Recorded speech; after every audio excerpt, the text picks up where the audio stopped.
दोस्तों, आप सभी को पता है कि भारत हमारा एक ऐसा देश है जहाँ के कड़ कड़ में टैलेंट बसा है।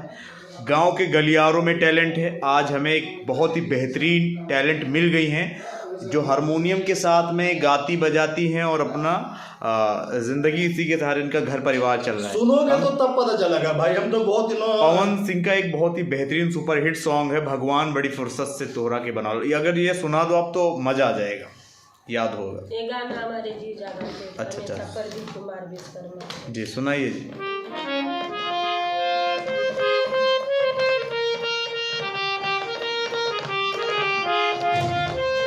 क्या बात है।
बहुत खूब। आपका नाम क्या है? जय लक्ष्मी। कितने ये आपने कहीं से सीखा है या कैसे आप ये इतना सुंदर बजा पाती हैं? पापा सिखाए हैं। अच्छा, तो अभी आप क्या करती हैं? यही गाना बजाना। मैंने देखा कि आप भावुक हो गई गाते गाते। रोता वही है जिसके दिल में दर्द होता है। खत्म हो गए, वो भी ढोलक बजाते थे वो हमारे गाना पर। अच्छा, उनको ही याद करके आप भावुक हो गई। वो भी बहुत अच्छा गाता था। तो आप आज अपने उसका भी वीडियो 1,01,000 मीडिया है, देख लीजिएगा। अच्छा चला है। कुमार विश्वकर्मा नाम है। आपका घर कहाँ है? हमारा घर खजनी थाना खुटाना गाँव। भविष्य में क्या आप क्या चाहती हैं लोगों से? क्या आप हम अपने भी चाहते हैं कि हम भी आगे निकल जाएं, हमारा भी दुनिया में नाम हो। आप लोग का आशीर्वाद प्यार दुलार बनाए रहे हमारे ऊपर। देखो वीडियो डलेगा तो पता नहीं दीदी हम भी लोग गरीब है, गाना उगाते हैं तरकुलहा में, यही धंधा करते हैं। कोई गाना ऐसा है जो और दिल के करीब हो आपके, जैसे हम ना बताए सैड सॉन्ग भोजपुरी का कोई और? ठीक है सर।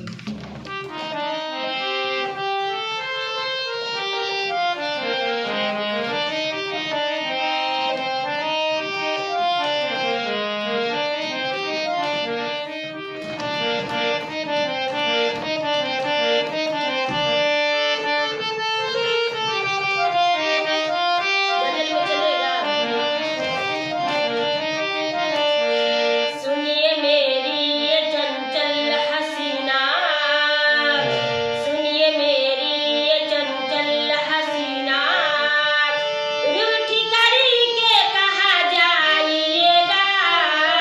सुनिए मेरी ये चंचल हसीना, रूठी करके कहाँ जाइएगा।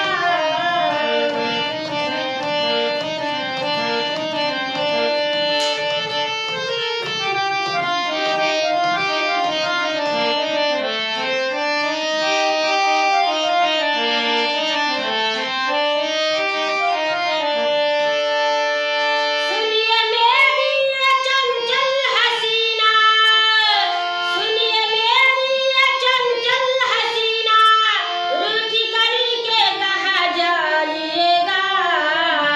मैं न छोड़ूंगा पीछा तुम्हारा, मैं न छोड़ूंगा पीछा तुम्हारा, चाहे जो भी सजा दीजिएगा। मैं न छोड़ूंगा पीछा तुम्हारा, चाहे जो भी सजा दीजिएगा। सुनिए मेरी ये चंचल हसीना। देखिए गाने की फरमाइश आती है, आदमी खिलौना है, उसकी बहुत फरमाइश आती है। ये गाना गा सकती हो आप? थोड़ा सा सुनाइए। ये थोड़ा सुनाइए, आदमी खिलौना है, जितना भी आया आप पे, क्योंकि इसे बहुत चाह के सभी प्यार देते हैं हिंदुस्तान में। जितना वीडियो डाल रहा है वो सब वायरल हुआ।